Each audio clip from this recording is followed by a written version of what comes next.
Yo halo, kali ini ada iPad yang harganya itu cuma 1 jutaan rupiah. Wah, untuk sekelas iPad ini udah termasuk murah loh. Walaupun kondisinya bekas, tapi katanya sih like new atau seperti baru. Kalau dari tempatnya ini dipakein semacam mika transparan gitu ya. Kayak pernah lihat. By the way, iPad ini bisa dibeli lewat Tokopedia atau shopping juga ada dengan harga 1,4 juta. Cek aja dah di deskripsi. Oke, biar nggak penasaran ini iPad apaan, langsung aja di unboxing. Di dalamnya ya cuma dapat unit iPad-nya aja alias batangan. Dan untuk penampakannya kayak gini. Jadi ini adalah iPad Air 2 seluler yang warna space gray. Di bagian depannya ini ada layar berukuran 9,7 inch, terus di atasnya ada kamera, dan bawahnya ada tombol home yang sekaligus fingerprint scanner. Untuk sisi kanannya ada mikrofon, tombol pengatur volume, dan ada slot SIM tray karena ini versi seluler. Bentuknya kayak gini ya, single nano SIM. Terus untuk sisi bawahnya ada 2 lubang speaker dan lightning. Kalau di sisi kirinya kosong, di sisi atas ada lubang jack audio dan tombol power. Untuk di bagian belakangnya, di sini ada kamera, secondary mikrofon, ada antenanya gitu, terus ada logo Apple dan tulisan iPad bla bla bla. Untuk iPad Air 2 ini walaupun dari ukurannya itu lebar kelihatan gede, tapi pas dipegang kerasa ringan gitu. Dan tipis juga loh. Agak ngeri sih, tapi kualitas bahannya ini ya bagus juga, udah solid pakai bahan aluminium. Oh iya, untuk warna space gray ini depannya itu hitam glossy, kalau belakangnya lebih ke abu-abu doff gitu. Dan kalau dilihat-lihat, untuk sekelas kondisi bekas, unit yang saya dapat ini masih bagus lah, terhitung mulus, mulai dari bodi dan layarnya. Ya, semoga aja yang lainnya nggak ada masalah, jadi coba dinyalain, semoga bisa nyala. Yes, nyala! Dan inilah tampilan dari iPad Air 2 yang sejutaan. Coba cek ke pengaturan. Ya, jadi ini masih pakai versi 13.4, tapi ini belum mentok ya, jadi nanti saya coba update juga. Kalau untuk nomor modelnya, ini J-A, berarti unit region Jepang ya, X Inter. Terus untuk kapasitas memori internalnya yang 16 GB, varian paling rendah nih, sisanya sekitar 9,8 GB aja ya.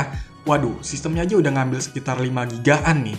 Ya masih bisa lah dibantu dengan ngapusin beberapa aplikasi bawaan Apple-nya ini. Tapi nggak bakal nambah banyak juga. Untuk iCloud-nya ini aman ya, kosong, jadi bukan iPad hasil bypass. Terus saya cek untuk Bluetooth-nya bisa, Wi-Fi juga bisa, fingerprint-nya masih bisa, dan saya coba pakein kartu SIM, ternyata bisa juga nih, sinyalnya muncul ya, 4G. Tapi kalau X Inter gini emang untung-untungan sih, dan nggak bisa menjamin aman terus sinyalnya. By the way, enaknya kalau pakai iPad seluler, ya bisa pakai data internetnya nggak cuma lewat Wi-Fi. Terus ada GPS atau GNSS yang lebih akurat. Tapi tetap aja, walaupun seluler, ini nggak bisa buat telepon lewat kartu SIM ya.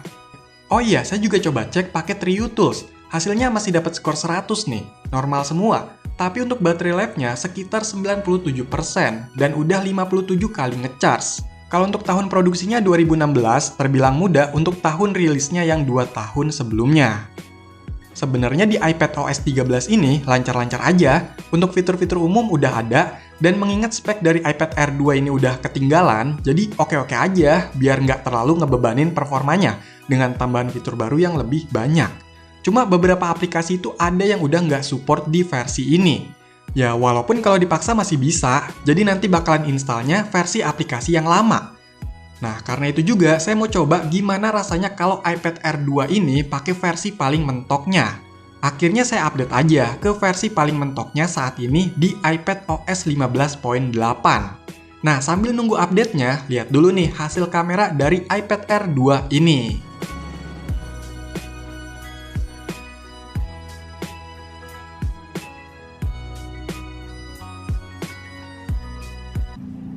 Oke, jadi ini adalah hasil perekaman video dari iPad Air 2. Menurut kalian gimana nih untuk hasil perekaman videonya?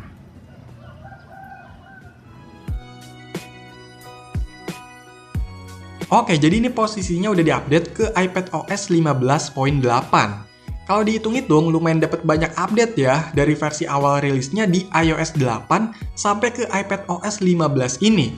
Jadi dapat 7 kali update besar. Ya, iPad Air 2 ini dirilis sekitar tahun 2014. Jadi generasi kedua dari seri iPad Air pertama yang dirilis setahun sebelumnya. Dan sebenarnya iPad Air 2 ini pernah saya bahas juga beberapa tahun lalu. Tapi kali ini saya mau coba lagi gimana untuk di akhir tahun 2023 ini. Dan ngerasain ketika harganya udah sejutaan. Oke, untuk speknya, iPad Air 2 ini pakai chipset A8X, triple core 1,5 GHz, RAM-nya 2 GB, internal ada yang 16, 32, 64, dan 128 GB. Untuk GPU-nya pakai PowerVR GX A6850 dengan layar IPS 9,7 inch dan baterainya 7340 mAh. Spek segitu memang termasuknya udah jauh ketinggalan kalau dibanding dengan keluaran baru sekarang. Apalagi iPad Air 5 udah pakai chipset Apple M1. Oh iya, fakta uniknya, iPad Air 2 ini satu-satunya perangkat Apple yang menggunakan chipset A8X dengan triple core. Sebenarnya masih satu varian sama A8 yang dipakai seri iPhone 6. Tapi A8X itu ada beberapa peningkatan. Salah satunya di CPU yang jadi triple core dan peningkatan GPU-nya juga. Jadi nggak heran kalau perangkat yang pakai chipset A8 mentoknya di iOS 12, sedangkan A8X ini bisa ke 15. Pakai iPadOS 15 di iPad Air 2 ini ternyata nggak yang parah-parah banget, masih oke lah. Tapi tentunya di sini ada beberapa keterbatasan, walaupun jadi banyak fitur barunya ya. Untuk fitur split screen ini udah ada, bahkan PIP juga bisa. Jadi bisa buka 3 aplikasi sekaligus. Cuma ya ada batasannya, nggak begitu lancar, kadang agak tersendat gitu jadinya. Ya untuk multitasking aja udah kewalahan nih. Tapi gokil juga sih performa di sistemnya ini, walaupun di perangkat yang udah lama termasuknya. By the way, saya coba benchmark pakai Antutu, itu aplikasinya malah keluar sendiri pas mau mulai. Tapi kalau pakai Geekbench 6, dapat skor 453 untuk single core-nya, dan 1066 untuk multicore-nya. Kalau untuk aplikasi memang jadi lebih banyak yang support di iPadOS 15 ini, khususnya aplikasi mainstream yang sering dipakai di iPad.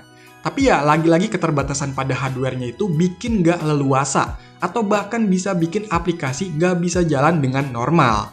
Terutama di storage-nya nih, yang 16 GB. Ini bener-bener mepet banget untuk saat ini.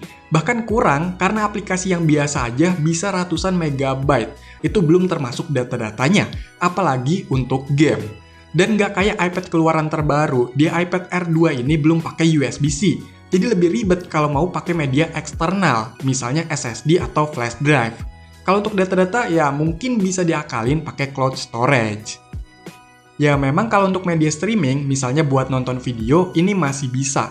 Dan kelihatan bagus ya, enak dilihatnya. Buat baca-baca komik atau tulisan juga enak, jelas, karena layarnya itu besar dan cukup tajam. Layarnya ini juga udah ada lapisan anti-reflektif dan minim gap.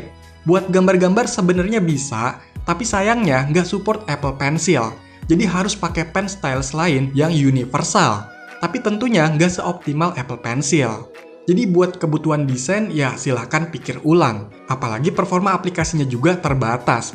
Kalau untuk suaranya, memang buat dengerin lagu udah cukup mantap. Ini speakernya udah stereo dan bassnya juga kerasa. Sampai kalau volumenya di atas 50%, itu bodinya ikutan getar.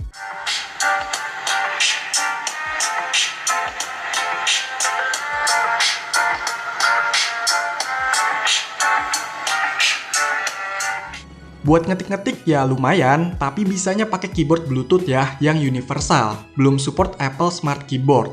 Terus kalau buat browsing-browsing santai gitu bisa lah. Yang penting jangan buka banyak-banyak tab. Lebih dari 10 misalnya, itu udah kewalahan. Buat video call kayak Zoom atau Google Meet juga bisa ya, tapi memang kamera depannya masih seadanya. Nah, kalau untuk urusan game, andaikan muat nih gamenya. Contohnya kayak Mobile Legends, ini bisa diinstal tapi nggak full data ya. Ini settingan ultranya kebuka loh. Cuma hasilnya pas rame suka stuttering terus lancar lagi gitu. Bahkan setelah beberapa match atau ketika body iPad-nya itu makin panas, pas main malah jadi nge-lag kayak koneksinya kurang lancar. Padahal internetnya aman. Dan ini walau pakai settingan rendah sama aja masalahnya. Jadi bener-bener nggak enak mainnya kalau udah kayak gitu. Kalau buat main game-game yang santai kayak Onet ini sih ya oke-oke aja lah. Nah, untuk baterainya ini terbilang masih awet, apalagi untuk kondisi bekas. Screen on time pemakaian saya bisa dapat sekitar 5 jam. Ya kira-kira misalnya buat main Mobile Legends 1 match 15 menit, itu berkurangnya sekitar 3%. Nah, ngecharge-nya nih yang lama, dari 20% sampai full itu sekitar 3 jam.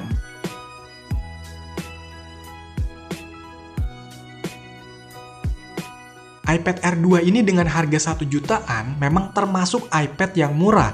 Karena tahu sendiri, produk Apple tuh mahal-mahal, bahkan yang kondisi bekasnya.